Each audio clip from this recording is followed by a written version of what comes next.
Two moms, two marketers, two women new to the financial industry. They have a lot of questions. That's why they're bringing in financial experts to educate all of us here on A Penny or Two for Your Thoughts. Hey everyone, it's Can't tell. What's my name again? What's my name This thing again? was in my face What's my and it name was, again? Like, scaring me. See, you just stop. We start again. Or we just keep going. Say my name. Say my name. Okay, here we go. No, let's just talk. Okay. All right. Fluffy talk. Fluffy talk. Oh, yeah. What are we going to talk about today? I don't know. I have nothing to talk about today. Isn't that weird? It's Friday. Okay. In all fairness, it's Friday. Yes, we are recording this on a Friday. But in the morning, we didn't do this in the afternoon because that could get real sketchy. Yes. We have said that Fridays are great in the morning. And then by the afternoon, well, that's...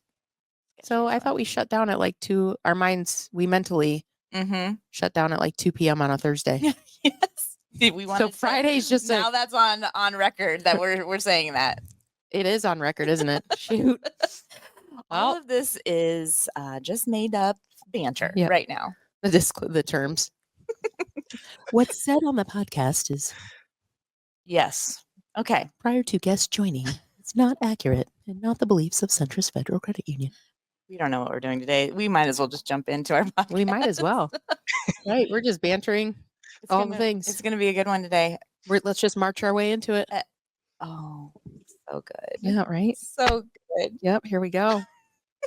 Oh, I just got applause from our producer. I did it. Oh, yes. Like butter. Like butter. Like butter. I finally did it. Okay. All right. We've got 2 very amazing guests with us today. I'm going to start with our first guest who is joining us via Zoom, actually. So he is our first guest on Zoom, which is awesome. He's a change cultivator for our partner GreenPath. He's been with GreenPath for 16 years. And prior to that was a branch manager loan officer at a credit union. So credit unions are deep in his soul. Wow. He's one of us. Deep. That was a nice line. Deep in his soul. Deep in his soul. I like it. I know. It's going to get real. It's going to get real deep, guys. All right. He's counseled members through the housing crisis and has deepened relationships with credit unions to help members move past the guilt and shame of money. Please join me in welcoming Andy Manthei. Hello. Hi. And there was much rejoicing. And the crowd goes wild. But wait, there's more. For 19 more seconds. I'm just kidding. You can introduce our second guest, who is a ray of sunshine. And whenever we see her, she's always smiling. Yes. She actually has the cutest little baby girl too, like the cutest. And she gets cuter every day, I swear. She's been with Centris for almost 13 years. She's worked in our branches and is now our learning and development specialist. She's training our employees each and every day. Please join me in welcoming Brittany Piernicki. Hello. Hi, Brittany. And the crowd goes wild again. Yes.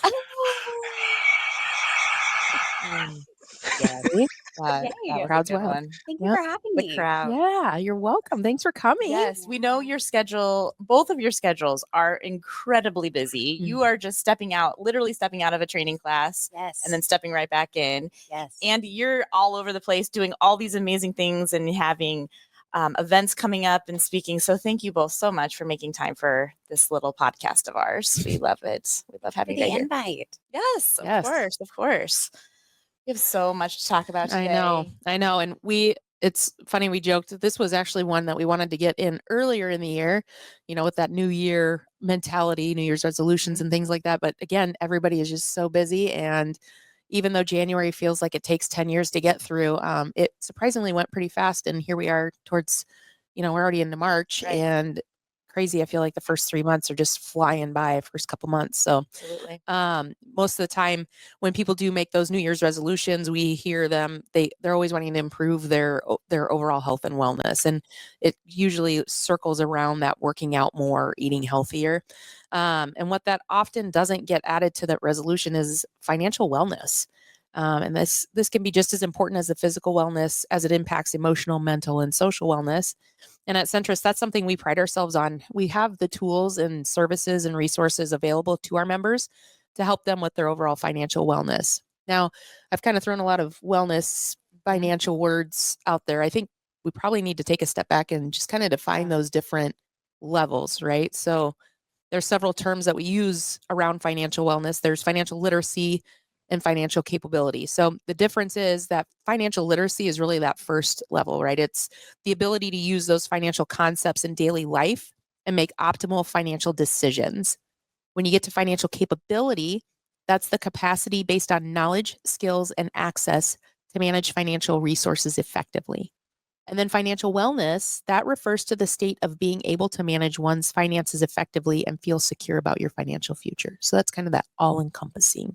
I think that's what we're going to kind of talk about today, is just that all-encompassing, everything that you guys are doing over at GreenPath, Andy, and then Brittany, what you're doing with our employees to get them teed up and ready to help our members with their finances and all things finances. So, yeah. What if we just, level set and Andy, give us a little background on GreenPath so we understand, our listeners understand, what your role is and what GreenPath is. You are such an important partner to Centris and to so many other financial institutions. We are just so excited to be able to just learn more with you today and want to understand all the things that you're bringing to our members. Yeah, well, and again, thanks so much for having me. This is a conversation I'm so deeply passionate about. One of the things that I will level cited, GreenPath's been around for 60 years, but we started off as kind of a consumer credit counseling services, and then we kind of morphed into a GreenPath debt solutions where we helped people, and we still do with credit card debt and things. But then when our most recent CEO came on, we were like, we need to be GreenPath Financial Wellness because we need to be more proactive instead of reactive. And we want to really reimagine finances for individuals because a lot of people are really trying to navigate things in different ways, don't really know where to look. What kinds of things do I read? What kind of things do I take in? How do I build skills? And we set this big, hairy, audacious goal to remix the American dream so it works for everyone. If you Google American dream, it's one of those things where you might see 1950s pictures with a house with a white picket fence. But a lot of people have different dreams now. They want to travel. They want experiences with their families. So we really want to tap into what each person's trying to do, what they're trying to navigate, and then provide the resources without judgment so that they can make empowered decisions moving forward. So at the heart of it, that's where we're trying to get people to in that wellness space. Yeah, love it. That's so great. I love on your website, it says empowering people to lead financially healthy lives. And going back to Liz, reading the financial wellness, that definition, the literacy and capability, it's really that whole mental, physical, emotional, all of it plays into this, every aspect of it. So thank you so much for giving us that background. And Brittany, what are you doing every single day now? You're doing all the things and helping everybody learn all the things. Yeah. So as learning and development specialist, I get a great opportunity to train Centris Federal Credit Union service reps. I train them on the new accounts, the lending side, the home equity, and by all means, does financial wellness fit in there? And it can look so very different. To one person, financial wellness may be working towards building a savings account. For another, that financial wellness may look like becoming debt-free. And to another, they may just be focusing on getting their bills paid on time, and that's okay as well. It absolutely looks different for everyone.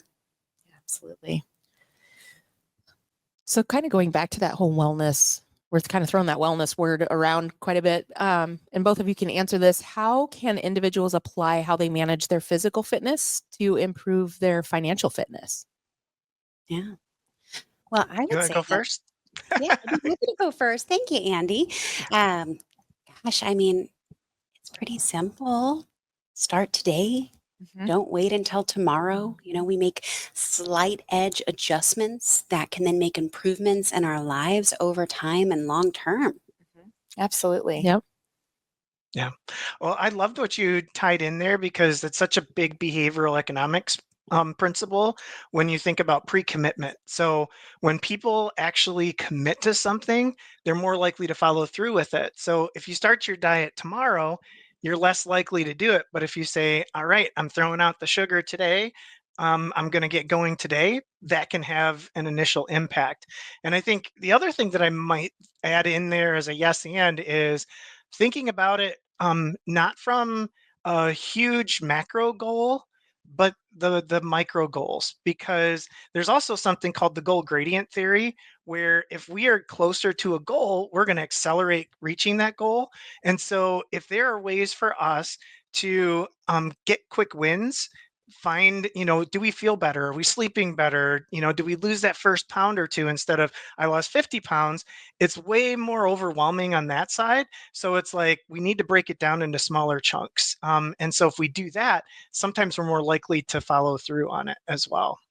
I love that. I do too. That was actually me on the treadmill today. Like, I just need to get to this number. But, it's not, I didn't have to do 10 miles today, just a little bit. And Right. that, just putting that in perspective with your financials, I think it's so overwhelming. Mhm. Your financials you can get into a place where it's like, I don't know where to turn or where even to start. Right. And I think that advice, Andy, is so incredible because both of you saying it's just little steps. Yep. Yeah. Baby steps. Mhm. It's like that ladder that we talk about, at Centris when we're talking about our wellness program. You don't want a ladder that the steps are so far apart that it makes it hard for you to climb. You want those steps to be right there. They're little tiny steps. And if you can just make small steps and you look down over time, look how far you've gone. Absolutely. Whereas if you're taking those big steps, it gets harder and harder because you can't, Mhm. it's overwhelming. So Absolutely. Yeah, I never look at it as a math problem. I always look at it as the humanity and what we're going through, because each of us thinks about things differently. And granted, there may be situations where, I mean, it's the income coming in, things like that. But so many times it does come down to our relationship with money, how we envision it, how we even self-soothe. I think probably at some point we'll talk a little bit about those dopamine releases that we get from spending money. I mean, it feels pretty awesome when you get a package delivered at the door, or when you see, yep, it's ordered, it's going to be here in a day, and then I get to open this thing. But then it may not be helping us towards our goals too. So it's really trying to navigate all of those emotional responses and those emotional triggers to money, and then also tying that into what our goals are, and really tapping into the things we want to accomplish.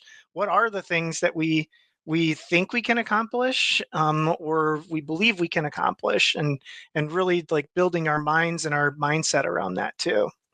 Absolutely. I know that I get that dopamine feeling when the packages arrive, and I don't when the credit card bill. right. So what Yep. is that? What is happening there?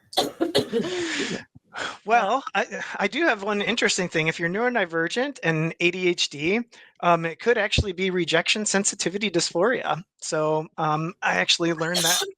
So there's a thing where it's like when you think you're going to get bad news, or you're going to feel like down about yourself or things like that, it's actually, there's something called rejection sensitivity dysphoria. So not to take us down a rabbit hole, but I So thought what that you're was interesting. saying is I should just throw the credit card bills away and then I won't have that. Yes, I think that's. Oh, okay. That's too good. We're going off the rails on that one. Okay. Yeah. All right. Well, then, what strategies can help people stick to their financial goals and improve their overall financial wellness? Maybe it's not Throwing their credit card throwing their away. throwing their credit card away, but or ordering all those packages. But Yeah. what's that look like? Yeah. So again, it's going to come back to that individual and what is their financial goal. An example might be that if a member of Centris walked in the door and shared with one of our representatives that they're struggling to save, or maybe their spending has gotten a little out of control. Well, hearing that their objective is to save better, let's turn on some tools then that can help them do so. Here at Centris Federal Credit Union, we have what's called a Round-Up feature.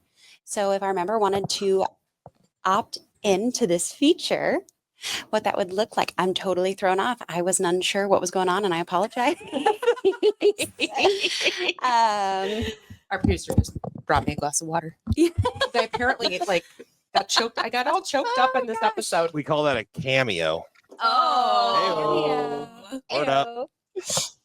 Yeah, so if a Centris member were to walk into a branch and share that they're struggling to save and maybe their spending has come out of control and now their debt is building up. Okay, well, the first thing they've shared with us here is that they're struggling to save. Well, what tools can we offer here at Centris, and preferably ones that don't have an additional cost associated with them? Right. So here at Centris, we have what's called a Round-Up feature. And if a member were to opt into this, what that looks like is every time they go out and about and they swipe their debit card, let's say they go to a merchant, they spend $10.40. That transaction is going to round up to $11, and that difference of 60 cents, it's going to pop right into their savings account. Think of this as like an electronic change jar, if you will. Mm-hmm. And I be swiping my debit card pretty often. You know, I'm a little bit here, a little bit there, a little bit here. And that change, it really does add up over time. Yeah, absolutely. Something else to take into consideration too is that, whether you ask a representative of Centris or even do so through your own online banking, you can set up automatic transfers. Every time I get paid, I could set it up that 10, 15, maybe $20 moves into that savings account. You may not even notice that money not in your checking account based on, again, that slight edge adjustment that over time is going to build up this nice, beautiful long-term savings. That's great. That's great. Yeah, some simple steps for building a savings account. One example. Absolutely. So Andy, same type of strategies for you. I mean, you guys are doing it a little bit differently, right? You're really consulting and counseling those members that are calling in. What do those strategies look like for you? Yeah, I think I absolutely love everything that Centris is lining up, and Brittany is sharing out those like really strong tactical pieces. I might take a slightly a different track just from a perspective of getting a handle on the emotional side, because when we're under financial stress, we don't make as good of decisions. And sometimes we're trying to figure some of those things out. And so, what I often try to do is the first thing that we tell every person that calls is you're not alone and it's going to be okay. Because sometimes that sense of community, and you get wrapped in your head, you get stuck in your head, and you're trying to solve all these things, and it's just going around and around and around. And you're like, what step do I take? Where do I take that first step? And so talking to somebody at Centris, talking to somebody at GreenPath can help you just take that first step. It's not always like focusing on the end goal, but how do we just quiet our minds so that we can really tap into more of our decision making? It's so fascinating the way that our brains work, because most of the time, especially under fight or flight, we're in the left side of our brain. We're in like, how's this going to harm me? I'm just trying to survive the moment, whatever that might be. But if we can switch to the right side of our brain, we can tap into compassion, problem solving, all of those things. And sometimes it's as easy as a validating statement and saying something like, you're not alone and it's going to be okay. Or when somebody's sharing what they're saying to you, it's saying, okay, so what you're telling me right now is you're losing sleep because, you just can't save anything. So when everything's happening, so let me tell you about this, this tool that we have with the Round-Up debit card that might really help with that. Does that seem like something that might make sense? And the person feeling heard and validated flips the switch from the left side of their brain into the right side of their brain. And now you've got that validation, that rapport, that, oh, they are looking out for my best interest. Okay, well, that seems more manageable than like trying to shove $100 over into savings right now, because I just can't see that as it goes. So I think like it really tapping into the mindfulness aspects, quieting our brains, and then being able to tap into that problem solving can really help in getting some of those initial steps started. Just having those conversations, right? Just having that open one-on-one back and forth. We're here where you are. We're right here along with you. We're not, looking to try to find, anything that's wrong. We're just here to help. Absolutely. That's that. We're just here to help. Yeah. Just here to help. It's having that empathy too. Empathy plays a big role in that whole financial wellness and financial counseling and all things. How do you like build that trust when it comes to having that empathy? How do you build that trust with somebody so that you can help them with their financial wellness? Yeah, absolutely. So in the Centris training room, when I think about building that trust, I think about connecting to somebody. And when you say you're going to do something, that you stick to it, that you make a commitment to follow up with somebody, that you're following back up, and that you treat that person like a person and not like just another number that walks in the room. We're driving on a highway, right? Everybody's in their vehicle. Everybody has their own story that they're going through. Treat them like a real person. Show them some empathy. Absolutely. Yeah. I came across a comment in some of my innovation work, and it was laying out that trust isn't assumed or derived from authority, but rather it's passed between two individuals who have no known incentive to mislead each other. And so, like, when somebody recognizes that you're just there to help and you're not trying to take from them or get something from them, that can really lean into that trust. So then it's like, okay, no, okay. So now I totally understand. And it's in some ways, it's why we lean so heavily on our friends or family for advice, even though they may not even know what the answers are, because we just don't always know what that other thing is. So yeah, and if you can find those different ways to really break into the humanity, like you were saying, Brittany, I think that's so critical and key. Mhm. So, Brittany, when you are in the middle of training, how do you incorporate the aspect of empathy throughout the training? Yeah, absolutely. So one of our first focuses on is to practice active listening. So if a member walks in the door, calls in, and they're sharing their story with us, I'm not listening, just waiting for my next second to jump in and begin talking. I want to hear them out. I want to allow them to express themselves. I might even be taking notes. That way I can then paraphrase back to make sure that I get a good understanding as to what they're going through. And then when you talk about empathy, we really have to train our employees to put themselves in that member's shoes and to try, whether they agree or disagree, to feel and see things the way that that member is, because what they're going through, we're only going to be able to help them if we can better understand how they're already feeling. I find that if somebody's going through a hard time, it's not so much what we say that makes a difference, it's how we make them feel. And that's what comes to mind when I think about empathy. It's so great. It's what we talk about all the time. It's your brand, your personal brand, your company's brand is what people are feeling when they're walking out. Did they have a positive experience? And they want to come back. They want to continue to work with you and be with you, be friends with you, wherever that looks like throughout your entire day. It's Because you great. made them feel good. Absolutely. Right. And you know what you didn't do? You didn't make them feel bad for coming to you and seeking help. Right. Right. That's huge. It's a big step to Yeah. ask for help. Mhm. Yeah. Awesome. Andy, what role does empathy play in the financial counseling aspect? Yeah. Well, I love it because we look at it as something that's part of our intrinsic culture, and we work really hard to also partner with our partners in ways that can help out also, because one of the things, and it's relatively new, but in our learning lab portal, if you are an employee of Centris, you actually have access to a self-empathy course. And where that's a little bit different is it's not even necessarily about the other person, but it's empathy with yourself so that you can put on your oxygen mask when you're going into each of these interactions. Because we know sometimes conversations are not great with members. It's a situation where they might be going through an incredible stressor, but that can be really hard to take in as a representative of the credit union as well. And so it's like, how do I protect my heart in that way? How do I recognize what's happening in my body? Like, I'm really feeling some stress right now. I'm feeling it in my shoulders. I got to find a way to do that. And so we provide resources on that side as well. And then as far as like our general approach, it all comes down to we've completely embedded nonviolent communication into our processes. And so if you've ever, there's a book out there, Nonviolent Communication, and it's really about that connection of helping people feel validated. And it's right in line with what you were saying on the active listening, Brittany.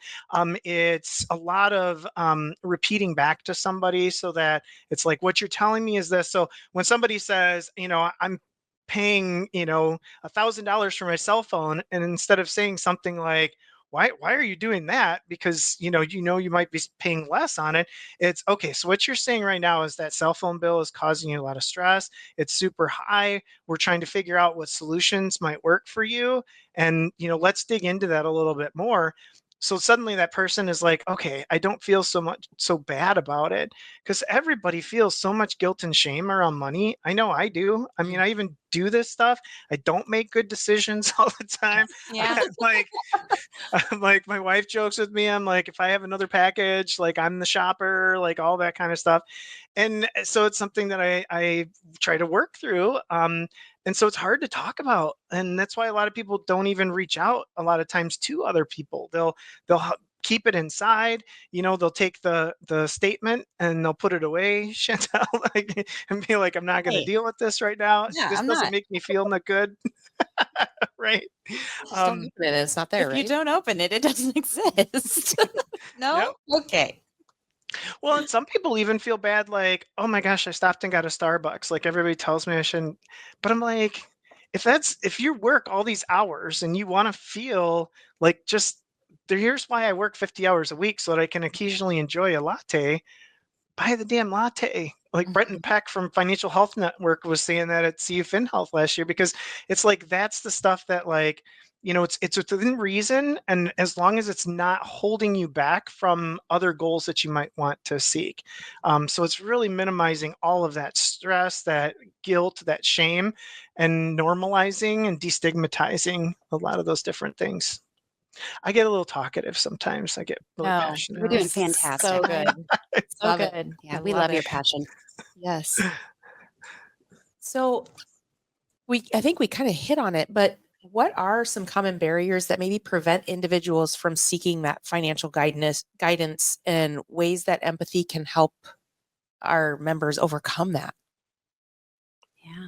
I mean, I think Andy hit it right on the head. It's the shame. It's the embarrassment. I've spent too much. I haven't saved enough. I have charged back up my credit card.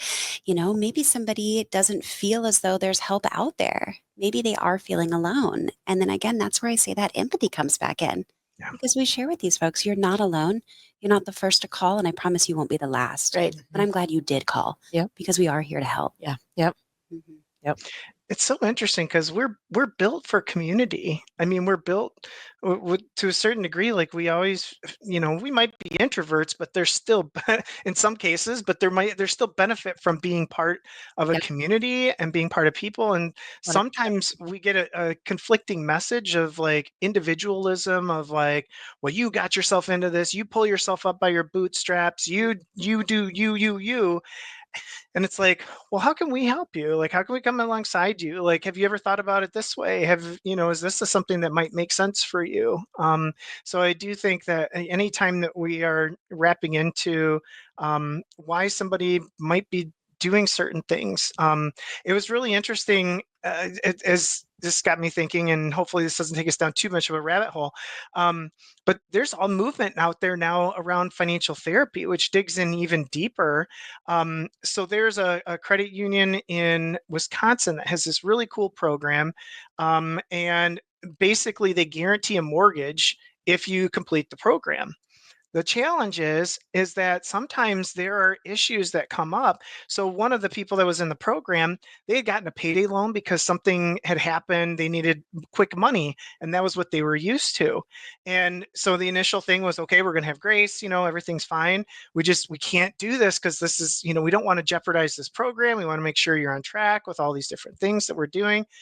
Month later, they did the same thing. And so what they ended up doing was acknowledging that and saying, we're not just going to like kick you out. We're going to say, let's dig in deeper because there might be something more going on there. Some old financial trauma, certain things that might have happened. And, financial trauma could be anything from I got made fun of for the clothes that I wore to I had to choose between, paying my rent, my utilities, and my food, so it's like there's such a wide range there. And if we can understand that people are coming from that perspective, that it's like, okay, we are where we are now. We can't change the past. So like, let's focus on how we can empower you to go forward, and whatever that might look like. And chances are I've probably done the same thing somewhere Right. along Right. the line. Yeah. So, Yep.